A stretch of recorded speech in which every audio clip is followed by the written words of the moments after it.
탄생을 하게 되고 별 희한한 문화가 많이 생기게 되는데 그 문화에 있었던 사람들도 나이가 들면 어떻게 해요? 가정도 꾸리고 애도 있고 이러니까 뭔가를 해야 되잖아요. 그러니까 그 사람들이 뭉쳐가지고 뭔가 어떤 회사에 들어가서 일도 하게 되고 이렇게 되죠.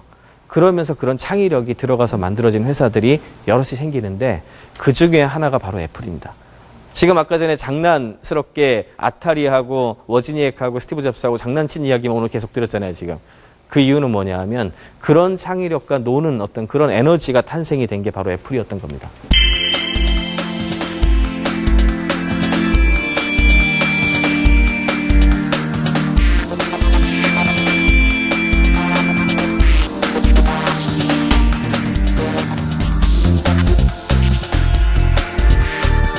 이 두 사람은 또 다릅니다. 스티브 잡스도 범상치 않은 환경에서 자랐죠. 그렇게 아이를 갖다가 병원에다 맡겨가지고 이렇게 하기도 참 어렵지만 이 집안도 보통 집안이 아닙니다. 이제 빌 게이츠는 완전히 반대예요. 자기 아버지는 변호사고 자기 어머니는 캐나다 연방은행 총재딸이에요. 그러니까 금융과 법률 쪽에 가장 엘리트 쪽에서 이렇게 자라다 보니까 이 사람은 또 고등학교 돼가지고 고등학교도 이제 하이스쿨 붙는 데가 있고 그런 게 안 붙는 학교가 있어요. 그런 게 안 붙는 학교는 보통 굉장히 비싼 등록금 내고 들어가가지고 대학보다 더 비싸게 명문가 자제들이 들어가는 뭐 이런 데잖아요. 거기서 엄마들이 바자회를 했는데 바자회 수익금을 가지고서 대형 컴퓨터를 쓸 수 있는 그런 터미널을 들여와요. 고등학교에. 그런 환경을 어떻게 받을 수 있겠어요. 웬만한 사람들이. 그래서 그 환경을 딱 받으니까 빌 게이츠하고 폴 알렌은 고등학교 때 컴퓨터 클럽을 만들기 위해서 만난 친구예요. 거기서 이제 컴퓨터 프로그래밍 시작을 한 거예요. 그렇게 하니까 애들이 머리가 좋으니까 막 새로운 프로그램을 많이 짭니다.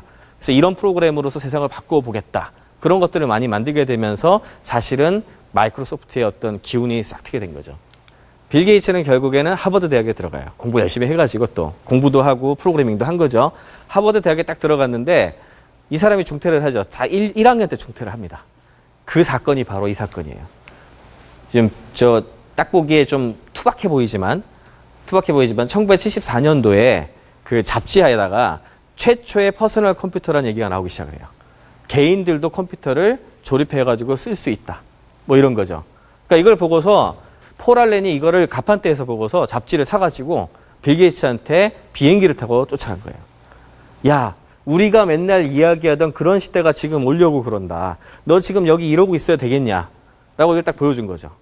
둘이서 그걸 보자마자 이제는 세상이 바뀔 거야. 하고 바로 하버드 대학 중퇴를 바로 결정은 안 해요. 왜냐하면 이제 프로그램 개발해야 되니까 하버드 대학에 있는 그 대학 컴퓨터를 좀 써야 될 거 아니에요. 그러면서 이제 개발을 하기 시작을 하는데 이거를 만든 회사가 있습니다. 이거를 만든 회사에다가 자기가 사장인 것처럼 연락을 해가지고 시애틀에서 이렇게 서류까지 꾸며가지고 막 보내요. 가상의 유령 회사를 만들어 놓고. 어떻게 하냐면 당신네들 베이식 프로그램이란 거를 갖다가 만드는 걸 원하는 것을 안다 내가.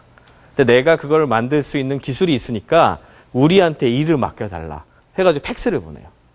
그 회사 사장이 딱 보고서 얘네들이 뭔진 몰라도 우리한테 필요한 것 같아. 그래가지고 전화를 갖다가 걸고 막 수소문을 해요. 도대체 이 회사 어떤 회사야? 근데 안 나오는 거예요. 유령 회사야.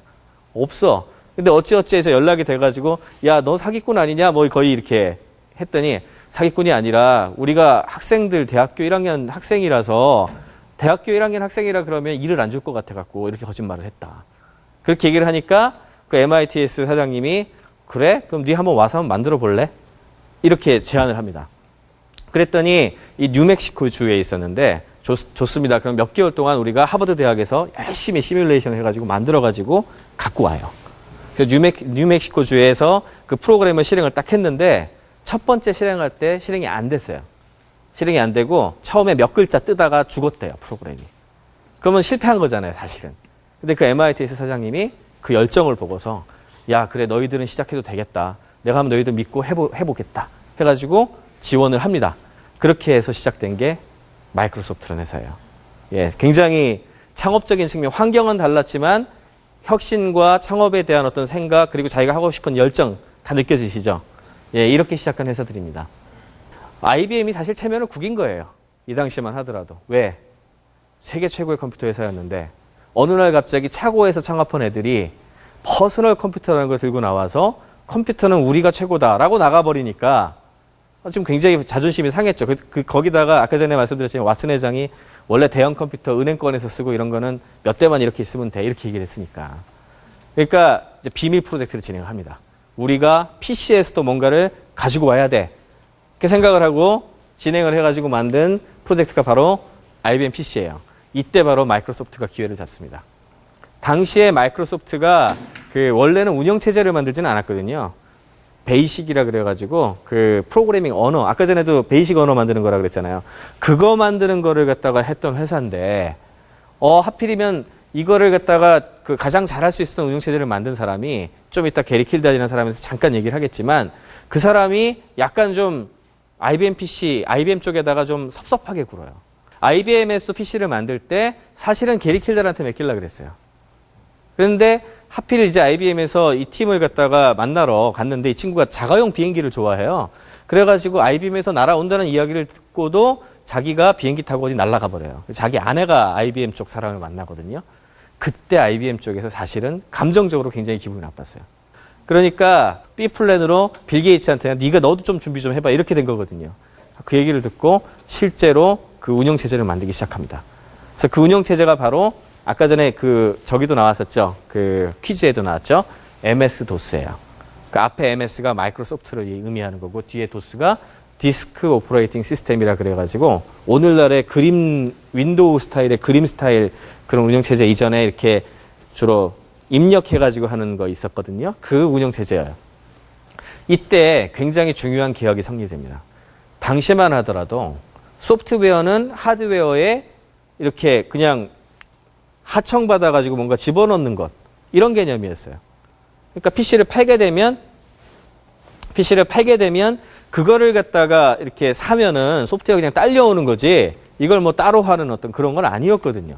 근데 빌 게이츠가 정말 계약을 잘한 게 이 MS-DOS 계약을 하면서 물론 그런 나쁜 계약도 있지만 로열티 받아가는 것도 하고 그 다음에는 자사가 IBM PC에 들어가는 PC-DOS라는 녀석 말고 나의 브랜드를 넣은 소프트웨어 패키지를 팔 수 있는 권리를 획득을 해요. 그래가지고 MS-DOS를 가져오게 되니까 그 다음에는 IBM이 또 자기네 이 프로그램 돌릴 수 있는 하드웨어를 이렇게 다른 회사들이 만들 수 있도록 개방을 하거든요. 그거 어떻게 하겠어요? 컴팩도 나오고 수많은 다양한 회사들이 나와가지고 원래 IBM보다 더 싼 가격의 PC를 막 생산을 하기 시작을 해요. 운영체제 깔아야 될 거 아니에요. 다 뭘 사겠어요? MS-DOS를 사는 거예요. 그때부터 마이크로소프트가 오늘날 지금 윈도우 시대까지 이렇게 약간 어찌 보면은 태평성대를 가는 그 고속도로를 깎은 그런 계약을 맺은 겁니다.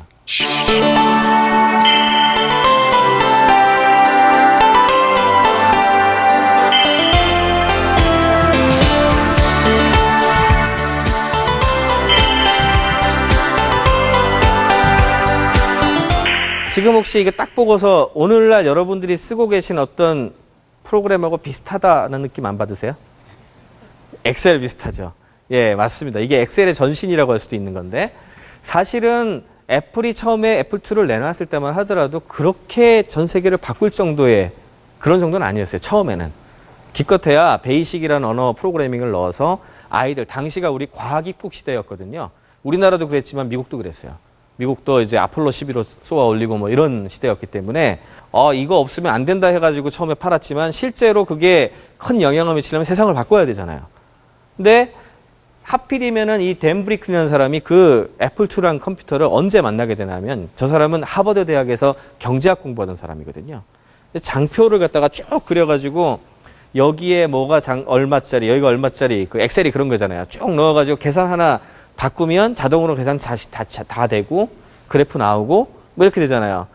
근데 이제 당시에는 그런 프로그램이 없으니까 교수님이 이거 다 적어놓고서 이거 계산 틀리고 나니까 이거 잘못됐네 하더니 칠판에서 그래서 다 지우고 다시 계산해서 적어놓기 시작을 하는 거예요.